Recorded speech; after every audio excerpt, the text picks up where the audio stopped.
ferme les yeux, le monde s'apaise. Entre deux respirations, il y a un espace sacré. Un lieu où le bruit du monde se tait et où l'âme commence à parler. Bienvenue dans ce nouvel épisode. On se retrouve aujourd'hui pour la suite de l'épisode de la semaine dernière. Un épisode que l'on a consacré sur l'ego, particulièrement. D'ailleurs, il y a un vent de fou actuellement. Donc ça laisse vous risquez d'entendre en fait les rafales de vent, parce que je vis en hauteur, ce qui veut dire que du coup on entend vraiment très souvent le vent. Parfois quand je suis à côté de la fenêtre, on entend un peu le vent. Donc là je me suis un peu éloignée, j'ai changé un petit peu le setup. J'espère qu'on entendra un peu moins. Donc, cette semaine, on va parler, je l'ai un peu introduit la semaine dernière, on va poursuivre cette descente et on va se focaliser sur le plexus solaire et le centre énergétique sacral. Bon, comme la majorité du temps, j'ai pas vraiment de plan pour ce podcast.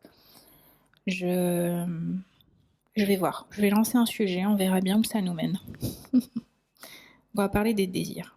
Beaucoup imaginent la passion, l'impulsion, le plaisir immédiat.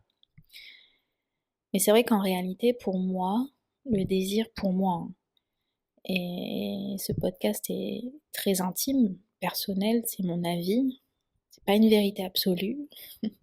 Vous pouvez ne pas être d'accord avec ce que je dis, mais pour moi, le désir, c'est comme une boussole. C'est une vibration intérieure, une espèce d'information, information que ton âme en fait te donne quelque part. C'est un appel, c'est l'appel de ton âme. Et comme je vous le disais, je crois que j'en ai parlé dans l'épisode où je parle des doigts, peut-être dans un article, je parle que, pour moi, la doua, c'est l'appel de ton âme. Surtout si c'est une doua sincère, si c'est une doua qui te rapproche, si c'est ce désir qui te rapproche de ton créateur, la doua naît d'un désir. Et donc ce désir, quand il est pur, quand il est purifié, c'est souvent l'appel de ton âme. L'appel de ton ruh à l'intérieur de toi. Je parle pas du nefs, je parle du ruh, de la chose, du souffle pur, divin qui est à l'intérieur de chaque être humain. Et ce désir, en fait, il n'est pas là pour te distraire. D'accord, il est étroitement lié quand celui-ci est l'extension de la volonté de ton âme. Il n'est pas là pour te distraire comme ton ego. À vrai dire, il est là pour t'indiquer une direction. Il peut soit t'élever, ce désir peut soit t'élever, soit te piéger.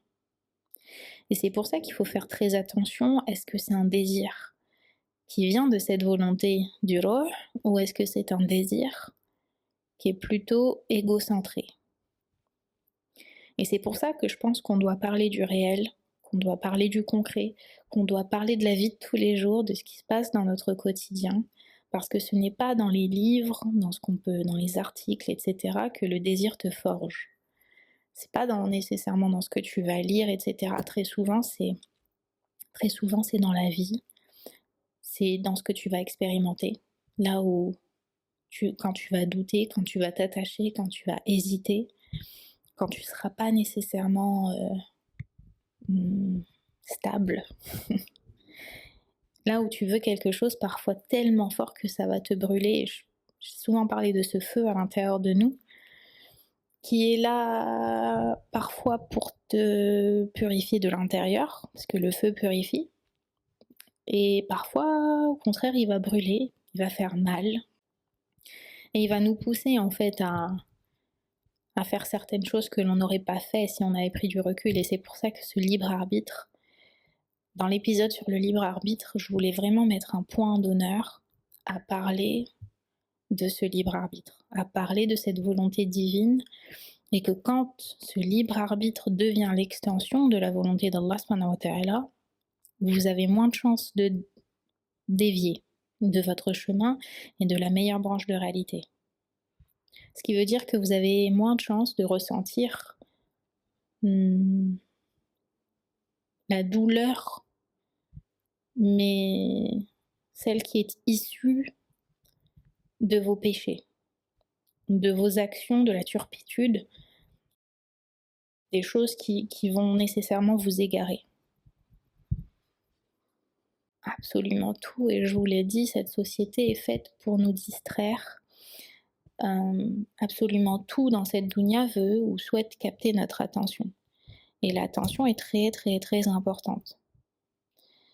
Les notifications que vous recevez à longueur de journée, les comparaisons, les idéaux, l'injonction de réussir, la pression sociale, le manque, la peur de rater, le phénomène du FOMO, les réseaux sociaux, etc. Toutes ces choses-là qui constituent aujourd'hui des piliers de la vie, des bases, finit par capter notre attention à un moment ou à un autre. Et quand notre attention n'est pas tournée vers notre créateur, ça veut dire qu'en gros on adore et on glorifie autre chose que notre créateur.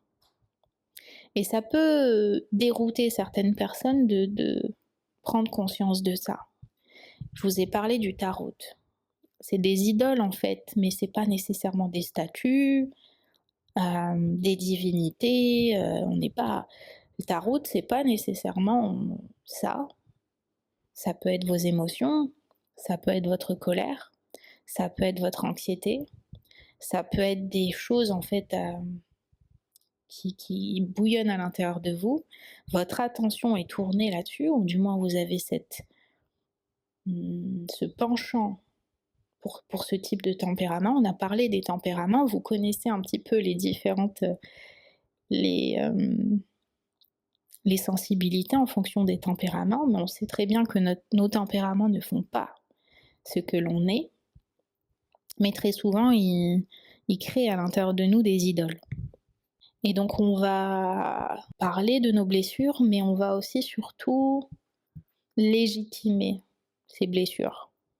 Je dirais l'état de ta route, t'es à plus loin.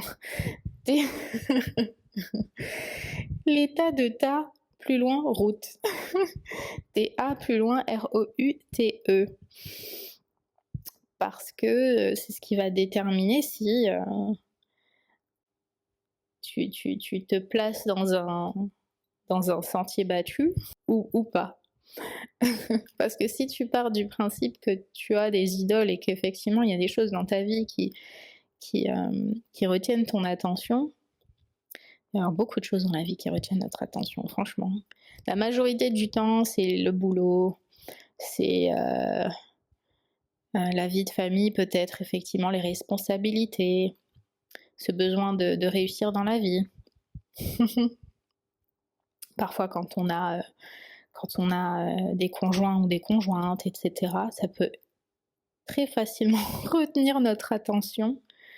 Non pas qu'il ne faut pas leur donner de l'attention, c'est pas ce que je dis, il faut donner de l'attention à la vie d'ici-bas, et on l'a vu, mais il faut un juste équilibre, et il faut toujours servir le créateur. Mais très souvent, l'être humain a des penchants, l'ego a des penchants, et donc plutôt que de servir le créateur, on est plutôt dans cette optique de satisfaction immédiate, gratification immédiate. On a envie de ressentir, on a envie d'expérimenter, etc. Et donc là, c'est plus un travail de fond, parce qu'on n'est jamais à l'abri de ça. Faut comprendre que l'ego sera toujours là, même quand vous faites ce travail spirituel, même quand vous êtes dans votre plénitude, dans votre paix intérieure, dans votre stabilité, viendra de toute façon toujours des choses qui vont vous déstabiliser. Donc l'objectif, c'est pas de se dire ok, j'ai fait mon travail sur l'ego. Non. Ce travail sur l'ego n'est jamais réellement terminé. Parce que tant que vous vivez dans la dualité, vous allez tout le temps avoir des situations qui vont ressurgir, qui vont tester votre patience, votre résilience, votre gentillesse, votre bienveillance, votre capacité à réagir ou à répondre, et ainsi de suite. C'est tout le temps comme ça. Donc ne tombez pas dans cet l'ego spirituel qui est très redoutable, extrêmement redoutable. Il n'est pas Ce chemin, c'est l'histoire d'une vie. Et l'histoire d'une vie dure toute une vie. Admettons que vous avez tout. Vous avez absolument tout dans la vie. Eh bien, ça fait d'autant plus de choses qui vont vous dérouter. Si vous considérez que vous avez tout dans votre vie, eh bien, c'est beaucoup de choses, c'est toutes ces choses-là réunies peuvent vous dérouter. Et je pense que par moments, c'est pour ça qu'il faut cultiver cette reconnaissance, cette gratitude, cette humilité. On est petit. Tant que l'on n'est pas encore en paix au paradis, on ne doit pas considérer réellement qu'on a tout dans la vie. On peut avoir tout dans la vie, mais avoir tout dans la vie, c'est pas l'objectif. Je pense pas. Je pense que le bonheur en vrai ne s'achète pas, ne s'expérimente pas réellement, il est ressenti. Et il est ressenti. Il est ressenti à l'intérieur. On peut être heureux avec très peu de moyens. Comme on peut être extrêmement malheureux avec absolument toute la richesse du monde, parce qu'on vit dans une polarité. Absolument tout veut capter notre attention. Pression sociale, familiale, environnementale, professionnelle aussi. Le manque d'argent parfois, le manque d'attention, le manque d'amour, la peur de rater quelque chose, ne pas vivre quelque chose. Tout ça revient à dire que la société capte notre attention à travers notre besoin de contrôle de la vie et de ce qui constitue notre vie. Et tu finis par croire en fait que tes désirs, quand tu es dans cette dunya, tes désirs sont pas forcément les tiens, tout comme les émotions, tout comme notre personnalité, tout comme nos tempéraments, tout comme nos blessures, tout comme tout ce qui peut constituer la dualité.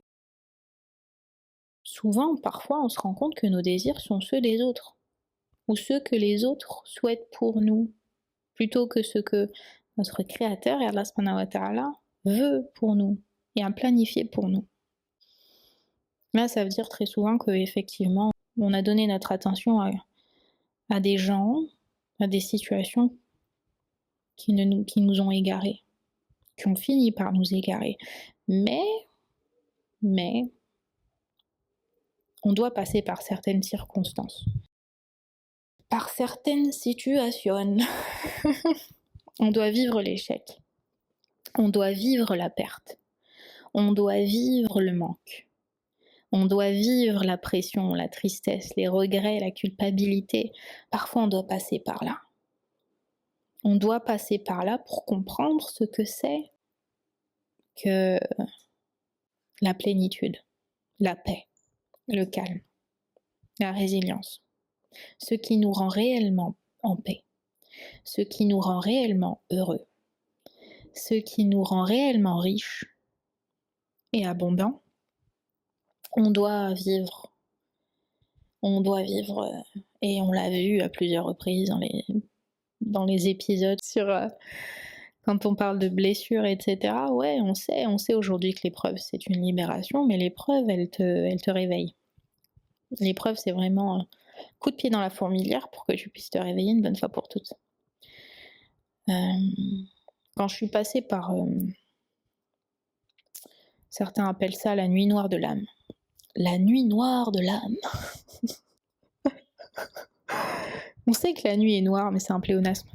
Il y en a plusieurs en vrai, on n'en a pas qu'une seule. On n'en vit pas qu'une seule dans la vie, on ne vit pas qu'une seule fois la tourmente. On va vivre ça à chaque fois qu'on a des grandes étapes dans la vie et que l'on doit transcender et surtout qu'on réalise des choses sur nous. Je vous l'ai dit, c'est une histoire, c'est l'histoire d'une vie et vous allez réaliser plein de choses. Cette profondeur dont je parle, dont j'ai parlé la semaine dernière, on ne connaît pas, on n'a absolument aucune idée jusqu'où on doit aller pour déterrer certaines choses. Et donc quand j'ai vécu ça, waouh, oh my god. Mais je trouve que c'est intéressant d'avoir déjà la perspective de quelqu'un d'autre, surtout si vous vivez ça actuellement. Admettons, là, vous tombez étrangement par hasard sur ce podcast sur YouTube ou Spotify. Et d'ailleurs, je suis contente, ça commence un petit peu à prendre sur YouTube. Merci beaucoup pour ceux qui écoutent sur YouTube. Ce que je veux dire par là, c'est que si vous tombez sur ce podcast, c'est qu'il y a peut-être un message pour vous là-dedans. Et si vous êtes en train de vivre actuellement la tourmente, parce que vous avez perdu quelque chose, parce que vous avez vécu une déchirure, une perte, quelque chose de très très grave là récemment, il faut que vous compreniez une chose. Vous vivez pas cette chose-là par hasard. Vous vivez cette situation actuellement parce que vous devez transcender, parce que vous devez changer, parce que vous devez évoluer. Et si vous vivez la chose actuellement, sachez que j'en ai vécu beaucoup. Des nuits noires de l'âme. Ouais, je commence un peu à prendre de l'âge maintenant. C'est plutôt une question de maturité spirituelle, émotionnelle aussi, d'expérience de vie. Mais ce que je veux dire par là, c'est que alhamdoulilah, fi kulli hal, j'ai toujours compris la leçon derrière et j'ai réussi à atteindre cet état de satisfaction, de paix, de joie, d'optimisme de la vie et de ce que Allah subhanahu wa ta'ala a planifié pour moi. Il y a beaucoup de choses que je ne sais pas, pas connaître l'avenir. Mais ce que je veux dire par là, c'est que je sais que je ne suis pas à l'abri et je sais que je vais encore vivre des choses dans ma vie, très certainement d'autres périodes de tourmente, où je vais certainement perdre des choses, peut-être. Mais ce qu'il faut comprendre, c'est qu'il faut se préparer à tout ça. Il faut vivre la situation avec sérénité. Surtout, s'il vous plaît, si vous êtes dans la tourmente actuellement, si vous vivez une situation très grave, vous n'êtes pas seul. Okay, vous n'êtes pas seul. Vous n'êtes pas seul. Beaucoup de gens ont vécu et vivent actuellement ce que vous vivez. Moi-même, je l'ai vécu il y a longtemps, il y a récemment, et je vais certainement vivre encore plein de situations dans ma vie. Donc tant qu'on reste dans la dualité, on va vivre la tourmente, on va vivre la perte. On va vivre ces déchirures qui nous font très mal. Et le fait de savoir que vous avez cette puissance à l'intérieur de vous, parce que votre créateur ne vous impose pas une situation dont vous n'êtes pas capable de transcender, vous n'êtes pas capable en fait de gérer en fait, de supporter. Et c'est peut-être, je pense clairement maintenant avec le recul, la personne que j'étais il y a encore peut-être 6 mois n'aurait certainement peut-être pas supporté ce que j'ai vécu récemment. Sachez une chose, si vous vivez, vous allez transcender. Et une fois que vous avez transcendé, vous allez devenir une version de vous-même qui est en capacité de gérer ce qui va vous arriver par la suite. Ça fait partie du plan parfait du créateur. Ça fait partie de cette ascension. Ça fait partie de cette fameuse meilleure branche de réalité que vous devez, Inch'Allah, en tout cas c'est ce que je souhaite pour vous. Je souhaite vraiment la meilleure branche, la meilleure version de vous-même. J'espère que vous allez réussir à guérir ces blessures, guérir ces angoisses, guérir ce qui vous bloque à l'intérieur de vous, guérir ces désirs tordus qui vous bloquent et qui vous maintiennent dans la dunya. J'ai grave dévié, mais il fallait que j'en parle, il fallait que je vous parle de ça. Donc les vrais désirs ne viennent pas nécessairement de ton ego, et avec le temps, avec le recul, etc., on se rend compte qu'effectivement la société nous construit, nous conditionne dans des schémas répétitifs, dans des façons de faire les choses, dans notre manière d'appréhender la vie, de vivre le relationnel, notre rapport avec les autres, etc. Tour au centre sacré. Le centre sacré, c'est l'énergie créatrice. C'est la zone à l'intérieur de toi qui a envie de bâtir, qui a envie d'aimer, qui a envie de créer, qui a envie d'évoluer, qui a envie d'exister. Ça, c'est une énergie qui est pure, qui est brute. Elle n'est pas conditionnée, cette énergie de bâtir. C'est aussi l'énergie de procréation. Et c'est pour ça qu'on appelle ça le centre énergétique sacré, puisque toute cette dimension-là est sacrée. Cette dimension-là crée, procrée. Donc vous êtes en capacité de, quelque part, véhiculer, vectoriser la vie. Vous êtes, et surtout la femme, non pas qui crée seule, puisqu'il faut un homme et une femme, mais c'est la femme, cette dimension sacrée est d'autant plus sacrée, d'autant plus importante. Et c'est pour ça que dans la religion, la pudeur de la femme, cette restriction au niveau des relations hors mariage, les désirs, les tentations, les pulsions doivent être contrôlés parce que ce sont ces voiles et ce sont ces penchants qui peuvent détériorer l'énergie, cette énergie sacrée à l'intérieur de vous. Évidemment que c'est valable pour l'homme également, mais la dimension chez la femme prend une ampleur, une autre ampleur, un autre sens. Après, je sais que j'ai beaucoup plus de légitimité à parler en fait de cette énergie chez la femme étant donné que je suis une femme, mais cette énergie-là doit être également maîtrisée chez l'homme, puisque c'est l'union, c'est la fusion des deux qui procrée, qui perpétue quelque part l'existence humaine sur Terre. Et toute cette dimension-là, quand on l'a comprise, quand on a compris pourquoi la femme doit éviter, pourquoi l'homme doit éviter ces relations hors mariage, ça devient beaucoup plus simple de dompter le nefs, de dompter l'ego, de dompter les pulsions, tout ce qui va, en fait, tout ce qui va influencer votre désir. Parce que tout part de ce désir-là. Vous avez le désir d'expérimenter, vous avez le désir d'aimer, vous avez le désir de procréer. À un moment donné dans votre vie, vous avez envie d'avoir des enfants. Maintenant, ce qui va jouer en votre faveur ou défaveur, c'est la manière c'est plutôt ce que vous allez faire de ce désir. C'est plutôt ce que vous allez réussir à exploiter ou non vis-à-vis de ce qu'on a dit sur le nefs, de ce qu'on a dit sur ses voiles, de ce qu'on a dit sur le shaitan, sur le qarin, sur les tentations, etc. C'est ça qui va déterminer en fait ce que vous allez faire de ce désir qui, de base, je le répète, c'est une énergie brute. C'est une énergie brute. L'homme est créé avec ses désirs. Mais je pense clairement qu'il y a tellement de couches. L'être humain est d'une simplicité mais aussi d'une complexité. Et que tant que l'on n'a pas compris en fait les enjeux, mais ce qui se passe et de quoi est-ce qu'on est constitué, on va finalement trop simplifier les choses. On va occulter énormément de choses et on va pas conscientiser et on va vivre en mode autopilote, comme je disais dans certains épisodes. Quand on atteint en fait cette routine, on ne prend pas conscience et on ne voit pas l'importance de cette dimension intérieure. Donc on va rater certaines choses, on ne prendra pas les bonnes décisions et ainsi de suite.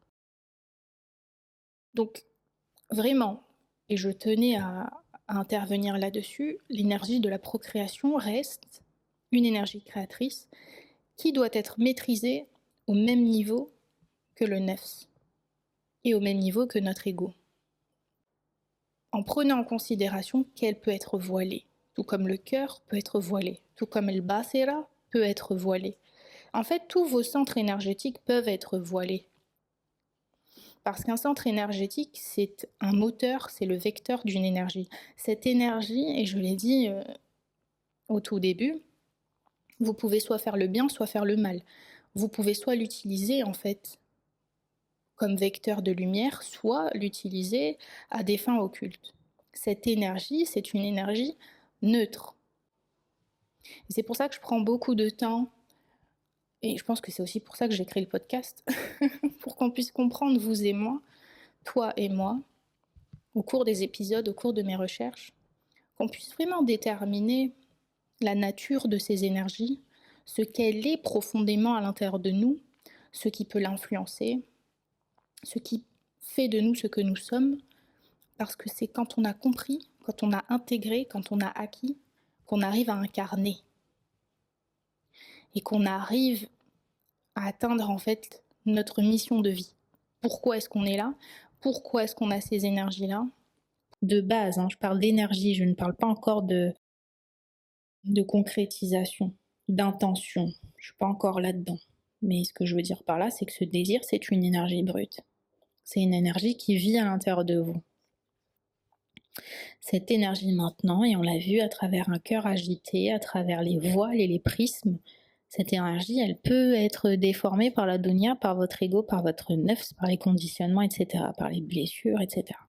Donc tout peut, en vrai, tout, absolument tout dans la vie, à l'intérieur de cette création, tout peut vous déformer parfois une intention qui est de base pure. Cette nature qui est pure à l'intérieur de vous.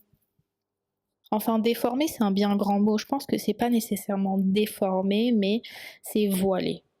Parce que le fitra, la nature, le ruh à l'intérieur de vous reste intact. Mais c'est plutôt les voiles que vous allez vous mettre autour de votre champ énergétique qui va venir déformer cette fois votre perception. La perception, je pense qu'elle peut être déformée, elle peut être biaisée, mais on l'a vu. Je pense que j'en ai parlé dans les précédents podcasts. Et je vais même aller beaucoup plus loin. Il n'y a pas que 7 centres énergétiques dans le corps. Il y a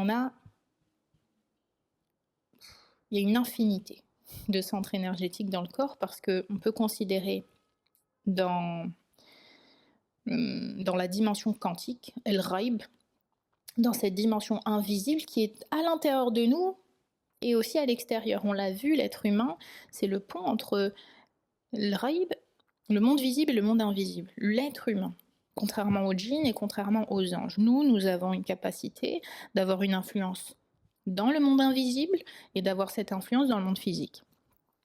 À partir de là, on comprend en fait que jusqu'à nos particules sont vectrices d'énergie. Nos particules ont cette influence énergétique. L'atome est un petit centre énergétique. L'électron, le proton, est un petit centre énergétique. On l'avait vu, je crois que j'en ai parlé dans l'épisode sur les secrets métaphysiques. The Observer Effect. En gros, le phénomène de l'observateur le prouve qu'en fait, l'atome change de trajectoire, change sa nature à partir du moment où celui-ci est observé. C'est qu'il y a en fait une conscience mineure à l'intérieur de ces atomes. Il y a quelque chose à l'intérieur de ces atomes qui influence leur existence, qui influence leur nature. Il y a cette énergie à l'intérieur d'un atome. Donc, à l'intérieur de nous, dans la partie la plus l'infime, à un niveau nanocosmique, voire même plus bas, l'énergie est sensible, l'énergie peut être influencée. C'est dire à quel point cette conscience énergétique de l'influence dans l'être humain, à l'intérieur même de l'être humain, dans son fort intérieur et dans son environnement, parce que nous sommes entourés d'atomes, on comprend en fait que tout fluctue. Tout fluctue, tout monte, tout descend, tout vacille, tout change quelque part. Le cœur change, je l'ai dit la semaine dernière. El qalb, retournement, peut changer. Tout. Quand on comprend cette dimension-là, ces enjeux-là, la maîtrise de soi, elle est primordiale. Elle est primordiale et à tous les niveaux. que ce soit dans ta conscience, dans ta psychologie, dans ton émotion, dans tes actions, dans tes intentions, dans tes croyances, tout ce qui constitue ce que tu es doit être maîtrisé parce que tout ce que tu es peut changer. Et donc, quand on a une perception biaisée, très souvent, on confond le désir avec, le désir pur, le désir sincère, honnête, honorable, avec un désir fabriqué, avec un désir malsain, avec un désir un peu mal intentionné. Surtout, effectivement, si ce travail n'a pas été fait. Si vous restez conditionné, si vous restez... si vous n'avez pas en fait conscience de la pureté que vous devez atteindre dans la vie, de cette purification de l'âme, si vous êtes encore pas éveillé, très souvent, vos désirs vont pas du tout être portés par la volonté d'Allah subhanahu wa ta'ala, ils vont être portés par justement cet enfant gâté, ce cheval sauvage à l'intérieur de vous.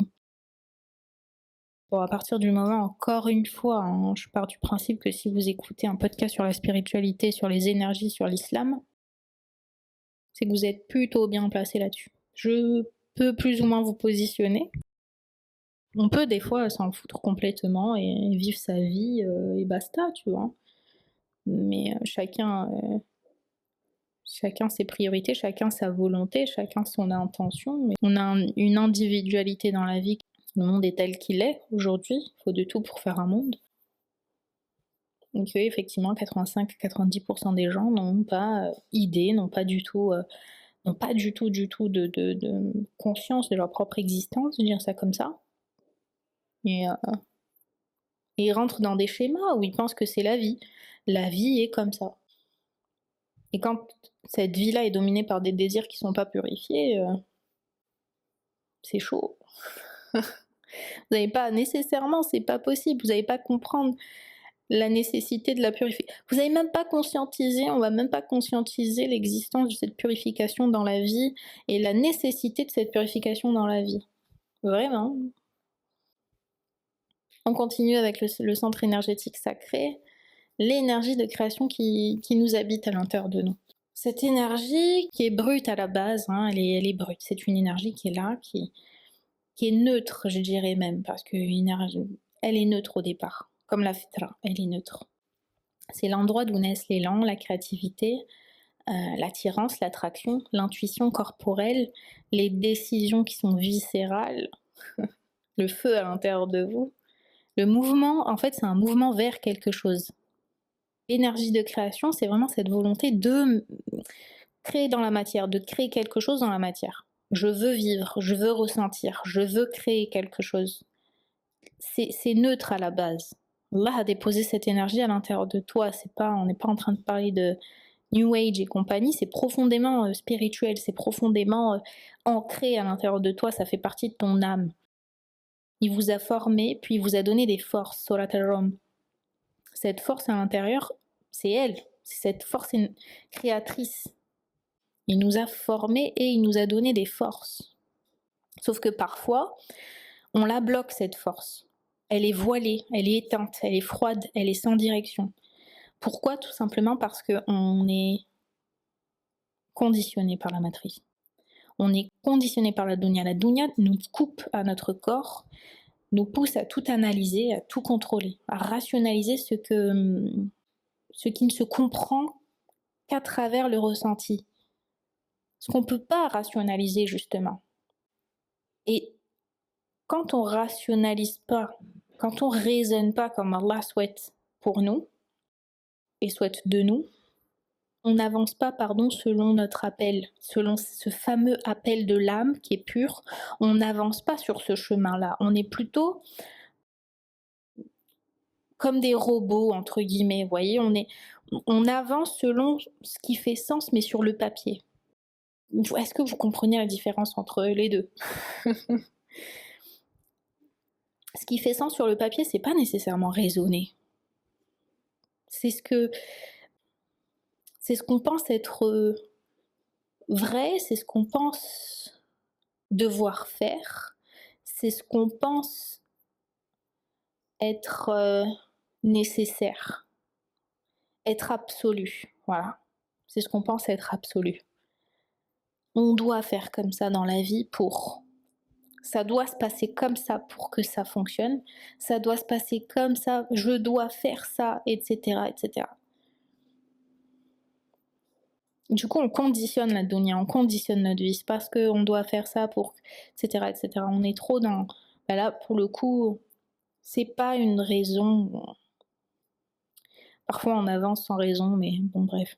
Parfois, en fait, il y a des choses qui nous paraissent logiques, mais en fait, elles sont complètement illogiques. Quand on prend de la hauteur, on se dit, ah ouais, non, en fait... Ouais, non, en fait, je comprends pas pourquoi j'ai fait ça.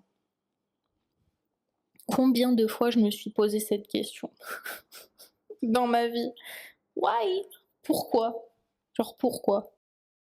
Et tout simplement parce qu'en fait, je suis rentrée dans ce moule, en fait. Je suis rentrée dans ce moule qui n'est pas en fait logique en réalité. Quand on est dedans, on voit pas.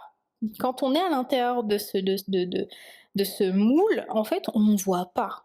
Ce qu'on fait nous paraît limpide. Vous voyez, ce qu'on fait nous paraît complètement, ça fait sens pour nous, mais quand on ressort de ça, quand on sort de ces 90% qui métro, boulot, dodo, ouais, on se rend compte qu'en fait, c'était complètement, il n'y avait aucune logique. Aucune logique. Qu'est-ce qui m'a poussé à agir comme ça? Qu'est-ce qui m'a poussé à prendre cette décision-là? Mais au final, c'est les émotions et c'est notre ego et c'est le conditionnement et c'est des désirs qui sont pas purifiés, c'est des choses en fait qui nous poussent, c'est l'impulsivité, etc. À la fin, et de toute façon, même quand on est dans ce moule et qu'on prend une décision, on peut ressentir du regret, on peut ressentir de la culpabilité, mais je vous l'ai dit, quand ce désir en fait, et on va le voir, quand ce désir il est présent mais que la volonté en fait n'y est pas, on vit dans une frustration. Cette volonté, le plexus solaire, ok? Le plexus solaire, c'est le moteur, c'est le feu, c'est en gros la flamme. Le désir, ça va être le carburant. Et le plexus solaire, c'est l'étincelle qui allume le feu. C'est le moteur, c'est la détermination, voilà, c'est ça, c'est la détermination à l'intérieur de vous. C'est là, en fait, que vous allez réussir à concrétiser dans la matière. Le désir, à la base, c'est ce qui va vous pousser, en fait, c'est ce qui va vous pousser à vouloir quelque chose, vouloir créer quelque chose, vouloir vivre quelque chose, etc. C'est un petit peu, ça commence, tout commence par le désir. Et ensuite, en fait, la volonté, la détermination derrière va vous permettre de concrétiser dans la matière, de mettre en place des actions. J'y vais, je me lève, je choisis, je coupe, je continue, je réouvre, je recommence, etc., etc. Je commence, je me respecte, j'arrête. Tous ces verbes d'action, toutes ces actions qu'on met en place, c'est là en fait la zone de ton pouvoir personnel. La zone de notre pouvoir personnel se situe à ce moment-là, se situe dans cette zone-là, dans la détermination. Et pas au sens de l'ego. Là, pour l'instant, on est encore dans la neutralité de l'énergie. Parce qu'on n'est même pas en train de parler de l'ego, de ce qui nous permet de passer, enfin de choisir une voie plutôt qu'une autre, etc. Tout ce qui détermine nos choix. Parce que là, j'ai déjà abordé ça dans le libre arbitre. Mais cette énergie qui est à base neutre, elle est neutre. Et c'est c'est le conditionnement, c'est si vous faites partie de ces 90% ou pas qui vont déterminer quelle décision vous allez prendre en fait. Allah subhanahu wa ta'ala, surat al-Balad, il dit nous avons montré à l'homme les deux voies. Et à chaque fois il y a deux voies. Quand je parle de branche de réalité, en réalité vous avez toujours deux portes en face de vous. Deux portes. Et ensuite, en fonction de la porte que vous allez prendre, vous allez encore avoir deux portes, et puis deux portes, et puis deux portes, et ainsi de suite. Une arborescence. On se tient toujours devant deux portes dans la vie. Celle qui nous ramène à notre âme, à notre ruh, à la volonté divine, celle qui nous rapproche de notre créateur, et celle qui nous ramène à nos peurs, à nos blessures, à nos traumas, etc. À nos attentes, etc. À notre besoin de contrôle, enfin bref. Donc ton plexus solaire, ta détermination, cette énergie neutre qu'il a à la base, ok, qui est neutre, je continue de le dire, mais elle est neutre. c'est elle qui va décider laquelle tu vas ouvrir. Ça veut dire que cette énergie est influencée et influençable. Ta détermination est influencée et influençable. Je vous l'ai dit, l'énergie, elle peut être soit bénéfique pour vous, elle peut être soit vectrice de lumière pour vous, purificatrice à l'intérieur de vous, ou au contraire, vous pouvez utiliser l'énergie à des fins néfastes, à des fins mal intentionnées. Ce qui veut dire que quand vous allez prendre une décision, ce libre arbitre, encore une fois, que l'être humain possède, il peut soit l'utiliser pour le bien, soit l'utiliser pour le mal. Donc si vous utilisez ce libre arbitre pour le mal, l'énergie de détermination qui se trouve à l'intérieur de vous va être portée par des intentions malsaines. Il y a toujours un lien entre le désir, la détermination, l'intention, la création dans la matière. Enfin, la concrétisation dans la matière. Toujours un lien entre ce que tu désires, ton intention, et ce que tu vas vraiment, tes actions que tu vas mettre en place dans la matière. C'est un petit peu, les étapes, quelque part, de la création, de l'énergie créatrice dans ta vie. C'est un petit peu ce qui va déterminer la concrétisation de tes actes dans la matière. Ça commence par un désir à l'intérieur de toi. Ensuite, en fonction de ce désir, tu vas mettre en place une intention spécifique, puis une détermination, ce que tu vas déterminer dans ta vie, ce pouvoir de détermination. Et ce pouvoir de détermination va te pousser à concrétiser tes actions. Quelles actions tu vas mener, quelles actions tu vas mettre en place. Désir, intention et action. Et c'est ce désir, cette intention que tu as, qui sont liées aussi, et l'action. Je n'ai pas besoin de vous rappeler qu'il s'agit du triptyque, entre guillemets, détermine en fait le pouvoir d'attraction de ton abondance dans ta vie. Ce que tu vas penser, tes intentions, ta croyance et tes actions dans la matrice. Mais cette partie-là, elle est précédée par ton désir. Ce que j'essaie de vous faire comprendre dans cet épisode, c'est que ton désir de base, ton désir, celui-ci doit être déterminé et doit être purifié. Ton désir doit être purifié. Parce que ton désir, tu peux désirer des choses... Parce que je vais vous dire un truc. Quand je parle de libre arbitre, la responsabilité derrière ce libre arbitre, déjà, en fait, on est quasiment dans l'action, dans l'acte. Tu peux avoir des désirs sans passer à l'acte. Tes désirs ne te rendent pas responsable de tes actes. Parce que tu n'es pas passé à l'acte, tu as juste un désir. Tu peux désirer des choses dans la vie. Tu peux être faible face à des désirs. Mais tant que tu ne passes pas à l'acte, eh bien, tu n'es pas responsable de ces actes. Maintenant. Et je vous l'ai dit, le désir n'est pas nécessairement néfaste. Un désir n'est pas nécessairement dans le collectif, dans la conscience collective. Quand on parle de désir, les gens confondent effectivement le désir avec la passion, le charnel très souvent, l'attraction sexuelle, les plaisirs, etc. Ça fait partie du désir, ça fait partie de ce champ énergétique, en tout cas de cette énergie à l'intérieur de toi, du sacral, du sacré, ça fait partie de cette énergie-là. Ce désir ne te rend pas responsable, ok, mais c'est les prémices. Tout commence par un désir. Tout commence par un désir.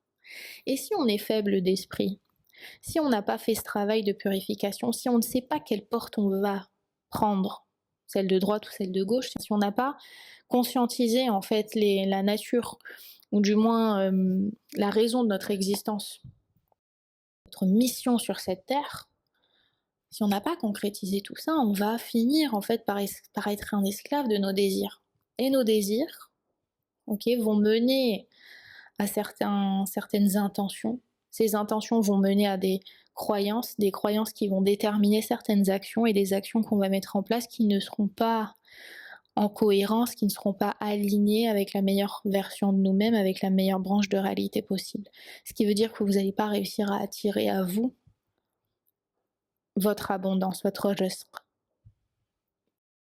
Donc tout commence par là en vrai. Dans le cas où par exemple, vous avez un désir à l'intérieur de vous qui ne peut pas être assouvi. Du coup, vous ne passez pas à l'action. Vous ne passez pas à l'action pour plusieurs raisons déterminées, soit parce que ce désir n'est pas porté par la volonté divine et au contraire, en fait, c'est un désir malsain, mais vous avez quand même quelque chose en fait à l'intérieur de vous qui vous empêche de passer à l'acte. Ce désir peut être influencé par le shaitan ou par le qarin ou votre nefs qui n'est pas dompté, mais il y a quand même en fait quelque chose qui vous maintient, qui vous bloque, qui vous empêche de passer à l'acte. Ce libre arbitre vous empêche peut-être nécessairement de passer à l'acte. Parce qu'inconsciemment, vous savez que si vous passez à l'acte, vous allez franchir en fait une ligne rouge, vous allez franchir une étape qui sera compliquée peut-être à supporter, qui sera que vous allez nécessairement regretter par la suite, etc. Votre conscience vous bloque, vous empêche de commettre l'irréparable. Bon, dans ce cas de figure, soit vous avez la possibilité de calmer, de dompter, et vous avez ce travail de purification qui vous permet en fait de conscientiser, de raisonner, calmer en fait vos ardeurs, et surtout de vous rendre compte que c'est un désir qui est illusoire, c'est un désir qui vous éloigne du Créateur. Premier cas de figure. Le deuxième cas de figure, vous avez un désir qui n'est pas malsain, ok ? C'est pas un désir malsain, c'est un désir au contraire que vous nourrissez depuis longtemps, mais vous avez peur de passer à l'acte, vous avez peur de concrétiser, vous avez peur de mettre en place dans la matière, vous n'êtes pas déterminé à poser dans la matière, à concrétiser dans la vie réelle, parce que vous avez ces blessures, ça vous bloque, vous avez peur d'être rejeté, vous avez peur d'être jugé, vous avez peur du regard des autres, et ainsi de suite. Dans ce cas de figure-là, Allah subhanahu wa ta'ala va vous éprouver, va mettre certaines choses sur votre chemin pour vous transformer et que vous deveniez peut-être beaucoup plus fort par la suite pour pouvoir en fait vous confronter à certaines situations, etc. Il va vous transformer de l'intérieur. Dans ce cas de figure-là, au début, vous allez ressentir de la frustration parce que il n'y a pas en fait cette volonté, il y a ce désir, il est là, il bouillonne, mais vous n'arrivez pas à concrétiser dans la matière, vous n'arrivez pas à passer à l'action. Au début, ça va être de la frustration, mais l'intention est très importante et que vous avez une intention qui est saine et que ce désir est sincère et honorable, Allah subhanahu wa ta'ala va vous aider. Si vous avez la conviction qu'il est là pour vous aider et que vous êtes tourmenté et que vous êtes dans une situation bloquante, faites des doigts. Faites des doigts et il vous donnera la force, le courage de débloquer cette situation-là. C'est à peu près pareil quand c'est l'inverse. Quand vous avez la volonté mais pas le désir. En gros, quand vous posez dans la matière, mais vous n'avez pas de désir nécessaire, donc du coup ça devient une obligation, une contrainte. Très souvent, ça se passe comme ça quand on commence un peu à s'éveiller, ou quand on est dans l'épreuve, ou quand on est à la fin d'une épreuve, on se rend compte en fait qu'on est dans une vie qui ne nous satisfait pas, on n'est pas à notre place, on fait prend des décisions, on agit, mais pas en fonction de ce qui nous rend vraiment heureux et en paix, mais plutôt à travers le prisme en fait des attentes, du besoin de validation, du besoin de contrôle, etc. Les conditionnements de cette société. On veut rendre fiers nos parents, donc on veut, réussir dans la vie, donc il faut qu'on fasse ça, ça, ça. C'est ces conditionnements qui vous bloquent aussi, qui vous maintiennent. Donc, dans tous les cas, quand il y a un déséquilibre comme ça et que c'est pas purifié, vous tombez toujours dans l'excès. Quand vos désirs ne sont pas portés par la purification, ne sont pas filtrés par cette purification de l'âme, même si ce sont des désirs entre guillemets qui ne sont pas malsains, vous allez tomber à un moment donné dans un déséquilibre émotionnel, psychologique, professionnel, bref, il va se passer un truc. Vous allez vivre en fait un déséquilibre à l'intérieur de vous jusqu'à temps que Allah vous réveille à travers une situation, à travers un podcast peut-être, à travers une situation, bref, à travers quelque chose. Pour que vous compreniez qu'il y a un déséquilibre à l'intérieur de vous, que votre désir, on est vraiment très très loin, enfin là c'est vraiment, encore une fois, c'est comme quand je parlais de l'ego et que je parlais des couches profondes de la psychologie humaine, on est à peu près à ce niveau-là, c'est à l'intérieur, profondément à l'intérieur de vous, d'où vient ce désir et quel est ce désir, etc. Parfois même on fait des choses mais on se rend pas compte de nos désirs, on se rend pas compte de toute cette dimension-là. Et donc très souvent, soit on suffoque parce qu'on n'écoute pas l'appel de notre âme, ou parfois, en fait, on galère dans la vie parce qu'au contraire, en fait, on a écouté notre ego. Et on n'a pas dompté cette partie-là chez nous. Et à travers, en fait, la taskiya dont je parle très souvent, cette purification permet de vous équilibrer, d'équilibrer le haut et le bas. Quand vous équilibrez ce haut et ce bas, vous commencez à comprendre en fait l'importance de ce désir et de la volonté et de l'intention, etc., des actions que vous allez mettre en place. On commence petit à petit à conscientiser en vrai. Et c'est là en fait où on crée réellement dans la matière.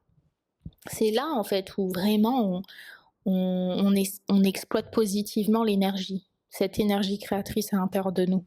C'est comme ça que tu ouvres aussi la meilleure branche de réalité possible pour toi, parce que ton libre arbitre deviendra forcément l'extension de la volonté divine, parce que tu vas mettre en place un système de purification. Ton désir va être dompté ou purifié, ton intention sera pure et honorable, ta détermination va mener en fait à un choix qui sera aligné avec ce que Allah a planifié pour toi. Et ce qu'il faut comprendre de cet épisode, c'est que quand vous avez un désir à l'intérieur de vous, essayez de déterminer d'où il vient et est-ce qu'il vous rapproche du Créateur ou pas. Et qu'est-ce que vous devez croire, quelles sont les intentions que vous devez poser et qu'est-ce que vous devez déterminer, mettre en place dans votre vie, les actes que vous allez mettre en place. Mais en fait, en alignant ce que tu ressens, ce que tu veux et ce que tu fais, quand ton centre sacré, le sacral, te dit ok, j'ai envie, ton plexus solaire, il va te dire ok, on y va, et que ton cœur, ok, ton cœur en haut te dit fisabilillah, c'est là en fait où la dunya elle commence à s'incliner devant toi. C'est là où tu ouvres cette branche de réalité. Cette fameuse branche, cette version, c'est là où tu commences en fait à te connaître et à connaître la meilleure version de toi-même. Tout dans ta vie va s'aligner. J'ai envie, on y va, fisabilillah, parce que c'est toujours la volonté divine. Muraqaba, le taqwa, le tawhid. Si tes désirs ne sont pas alignés avec ton Créateur, et je l'ai dit, Allah va te purifier. Il mettra en place une épreuve dans ta vie. C'est pour dire l'importance en fait de la purification, même de tes désirs. Pour purifier ton âme, tu purifies tes désirs. Les chemins s'ouvrent, les synchronicités, les signes vont se multiplier, les bonnes personnes en fait elles vont commencer à apparaître dans ta vie. Certaines portes vont se débloquer, des portes qui étaient peut-être précédemment fermées, des situations, des opportunités que tu n'imaginais même pas dans ta vie, elles vont s'ouvrir comme par magie, comme par hasard. Pourquoi ? Parce qu'en fait, tu as dompté, tu as maîtrisé, surtout tu as purifié le commencement. Tout commence par là. Ça commence par un désir, tout simplement. C'est le commencement. Tout est porté par un désir dans la vie.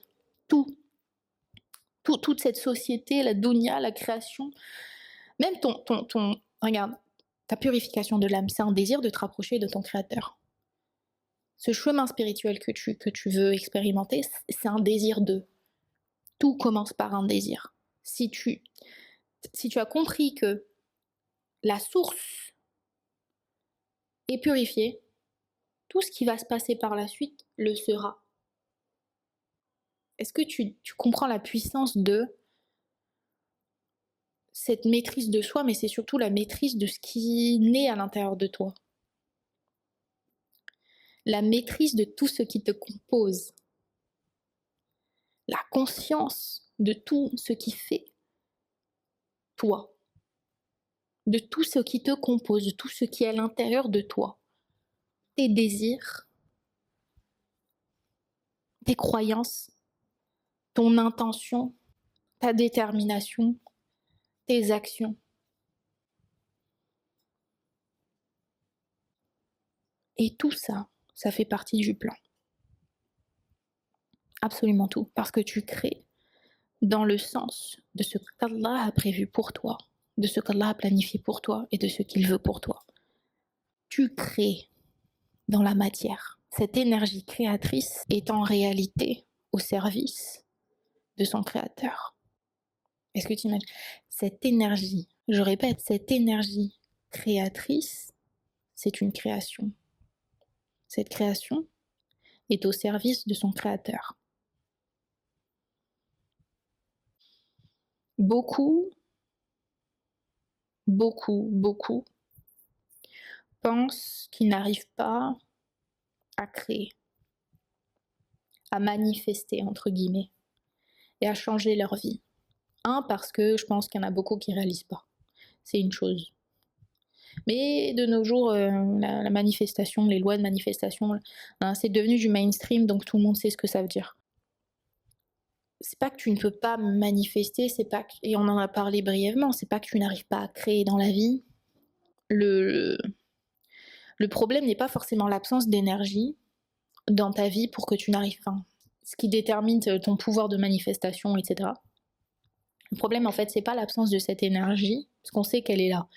L'énergie vitale, le souffle divin, le ruh est à l'intérieur de toi, c'est là. Mais c'est plutôt la fragmentation. Et la fragmentation, c'est quand ton désir est là, mais que ta volonté, elle est ailleurs. C'est quand ton cœur a peur et que ton mental doute. En fait, c'est quand tu es dispersé. La fragmentation, c'est quand tu es dispersé. C'est là, en fait, où tu vas avoir des blocages dans la vie. Je vais parler de moi un petit peu dans ce... De toute façon, je parle tout. Je pense que je parle très souvent. De toute façon, c'est mon podcast, je vais parler de ma vie. Je voulais changer dans ma vie. Je voulais avancer, je voulais évoluer, je voulais créer, je voulais recevoir. Mais je ne changeais absolument rien. J'arrivais pas à couper mes patterns. J'arrivais pas à comprendre en fait mes blessures. J'arrivais pas, je faisais la sourde oreille, en fait je mettais la poussière sous le tapis. J'avais ce besoin de validation, j'avais envie que les gens me regardent. J'avais cet orgueil, entre guillemets. J'avais cette détermination qui n'était pas poussée en fait par la volonté divine. Je conscientisais pas l'importance de la place de mon créateur dans ma vie. Bien que j'ai toujours été pratiquante et croyante, mon intention était ailleurs. Mon intention clairement était ailleurs. Mon mental était ailleurs. Mon cœur était un peu agité. Parfois il était là, parfois il n'était pas là.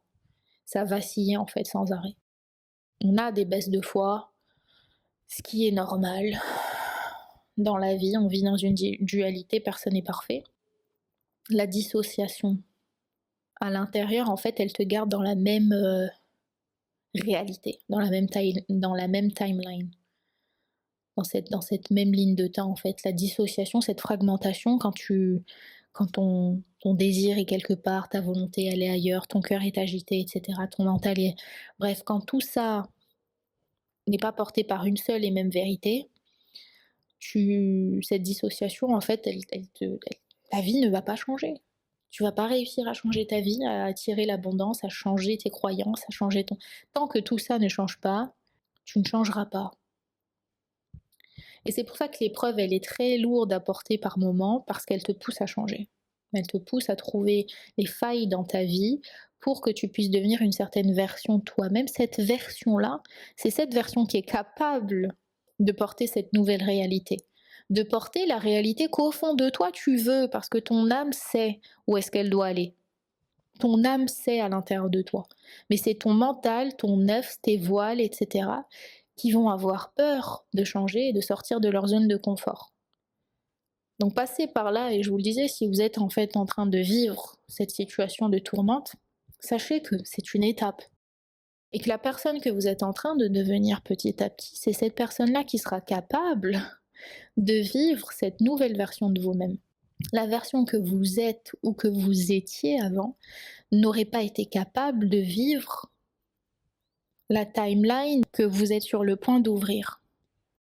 Quand j'ai lié mes croyances islamiques religieuses avec cette volonté spirituelle, je me suis posé certaines questions. Ok, comment est-ce qu'on fait pour activer ces énergies à l'intérieur de nous? Pour activer son sacral, comment est-ce qu'on fait pour activer son plexus solaire?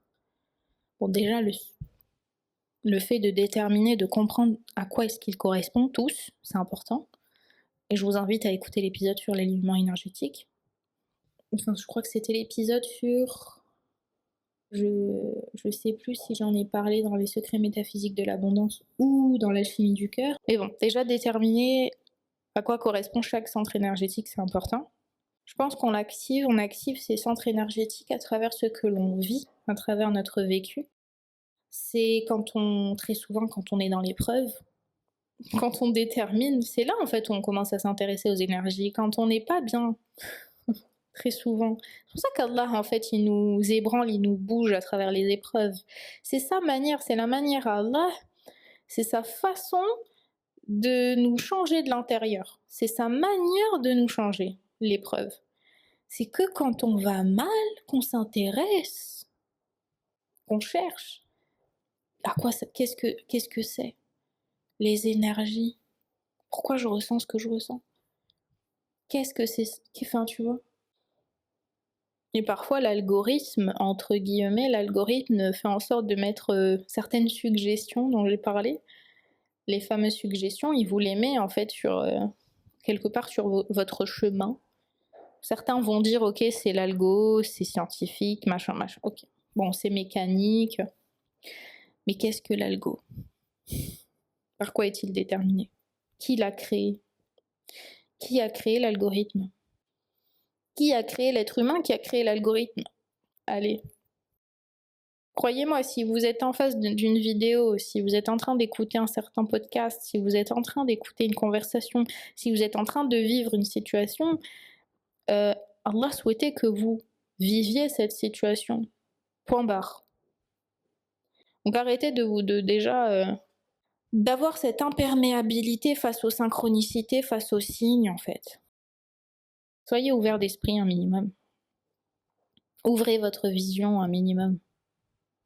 Al-Basira, la perception divine, vous l'ouvrez qu'à travers certaines épreuves, qu'à travers certains discours, qu'à travers certaines choses en fait que vous allez expérimenter, que vous allez lire, que vous allez voir, que vous allez dire.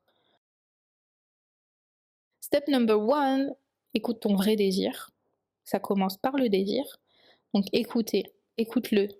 Pas celui qui est influencé par les autres, pas celui qui est influencé par ton nefs, pas celui qui est conditionné par la société, non. Celui qui revient quand tu es seul. Quel est le désir que tu as profondément à l'intérieur de toi, qui revient sans arrêt quand il n'y a plus rien qui l'influence, plus rien qui t'influence, plus rien qui te pousse. Quel est ce désir? Ton vrai désir. Ça, c'est l'étape numéro 1. Deuxièmement, purifie l'intention. Ramène toujours ton intention vers ton créateur. Si c'est bon pour moi, ouvre-moi le chemin. C'est pour ça que la prière de consultation est très importante quand on a un désir spécifique ou quand on est sur le point de prendre une décision, quand on ne veut pas nécessairement jouer de son libre arbitre parce qu'on sait qu'il y a quelque chose qui ne va pas. On fait une prière de consultation. L'istikhara permet de laisser Allah subhanahu wa ta'ala te donner le chemin, t'ouvrir ce chemin. Donc c'est une façon pour l'être humain et pour le croyant de purifier son intention. C'est la deuxième étape. Troisième étape, en fait, on va mettre en place quelques petites décisions, des décisions qui sont fermes. Parfois, si par exemple tu dois couper, tu coupes. Si tu dois fermer une porte, tu fermes la porte. Si tu dois ouvrir une porte ou réouvrir une porte, peu importe, tu l'ouvres.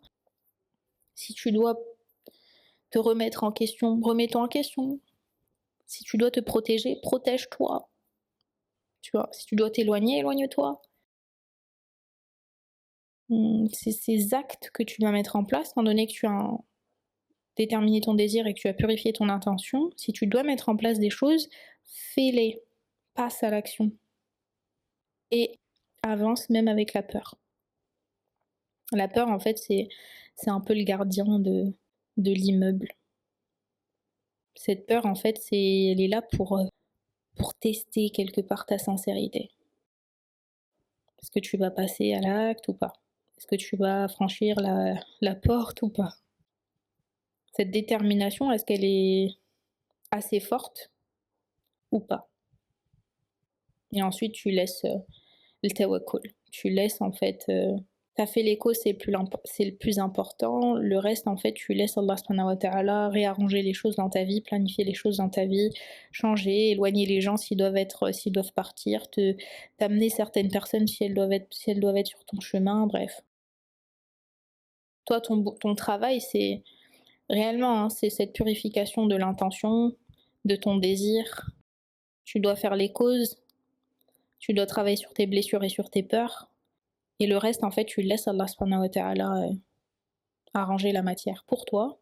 Et de toute façon, on l'a vu dans l'épisode sur le libre arbitre, il prend toujours des décisions pour toi. Si tu lui laisses la place dans ta vie, si tu fais de lui le centre de ta vie, il fera de toi le centre de son univers. Quand toi, tu fais un pas, le Créateur, il en fait 10 envers toi. Ça dit beaucoup, ça veut dire énormément de choses. Et juste ça permet de t'aider dans la dunya. C'est vraiment un épisode qui me tenait à cœur parce que j'ai tendance à parler du spirituel et de la lumière, etc. Mais au final, dans la vie de tous les jours, voilà ce qu'on vit. Voilà ce qui nous influence. Voilà la faiblesse qu'on ressent. Est-ce que c'est vraiment une faiblesse ou pas? Qu'est-ce qui fait que l'on va réussir en fait à concrétiser dans nos vies ou pas? Et ainsi de suite. Je pense que parfois, c'est important de pouvoir se redescendre sur la terre et vivre en fait dans la vie de tous les jours en mettant en lumière, en mettant en évidence tout ce qui peut en fait nous freiner. Et ce désir peut parfois être un obstacle en fait. On n'est pas responsable de nos désirs, on est responsable de nos actes. Mais il ne faut pas sous-estimer les désirs parce que très souvent, c'est eux qui... Ce sont ces désirs-là qui sont influencés le plus. Jihad al-Nafs dont j'ai parlé la semaine dernière, cette bataille, ce combat contre notre ego qui n'est pas dompté, le nafs en fait il influence, il exploite ce désir. Le shaitan exploite ton désir, le qarin exploite ton désir. Ça veut dire que c'est un enjeu extrêmement important, cette chose en fait, cette énergie à l'intérieur de toi, elle est extrêmement importante pour ton chemin de vie et pour ton ascension. Je vous l'ai dit, des fois il faut descendre pour remonter. Et là, pour descendre, en fait, on descend tout simplement pour nettoyer. Nettoyer tout ce qui a besoin d'être nettoyé, que les racines, en fait, soient purifiées. Une fois que tes racines sont purifiées, elles poussent. Et le reste, en fait, s'élève. Faut pas voir ça comme quelque chose de négatif. C'est une boussole, c'est une direction, c'est un message. C'est quelque chose qui est là dans tous les cas. C'est pas forcément, elle est pas là pour te tenter, c'est pas nécessairement une tentation malsaine. Parce que très souvent, la tentation, cette passion, la tentation, elle vient de ton nafs, mais ton désir, lui, non. Le désir, lui, vient de ton âme. C'est ce qui va déterminer, je pense, c'est ce qui va t'emmener là où tu dois aller quand tout est carré. Tu vois, quand tout est clair, C'est ce désir qui t'emmène là où tu veux aller. Ce désir de réussir, ce désir de, de cheminer, ce désir de s'élever, ce désir d'ascensionner, ce désir de s'éveiller, ce désir d'être apaisé, ce désir d'être en paix. C'est là en fait où tu vas aussi réussir à déterminer tes priorités dans la vie. Ne méprise pas le désir, ne l'ignore pas. Ne l'ignore pas. Il ne faut pas laisser ce désir se perdre dans les distractions, dans les tentations, dans les passions, etc. C'est là en fait où tu déstabilises en fait cet équilibre. Écoute ton désir, purifie ton désir, transforme ce désir et laisse en fait Allah subhanahu wa ta'ala, laisse ton créateur faire le reste. Tu vas réussir de toute façon parce que tu auras travaillé sur ton ego. Tu sais ce qui te compose. Tu sais comment gérer ton ego. Tu sais comment maîtriser ton nefs. Tu sais quels sont tes obstacles dans la vie. Qu'est-ce qui te bloque? Qu'est-ce qui te rend faible entre guillemets? Que le plan est absolument parfait, qui nous est inconnu pour une bonne raison et que si on passe par si on a ce désir à l'intérieur de nous, il n'est pas là par hasard. Ce qui est le plus important, c'est de savoir quoi en faire, ce que l'on va faire de ce désir. Qu'est-ce qu'on va en faire? J'espère que cet épisode vous aura plu. On se retrouve la semaine prochaine pour un nouvel épisode. En attendant, n'hésitez pas à commenter, à partager, activer la notification pour être au courant des prochains épisodes. Je vous souhaite une excellente semaine et à très très vite.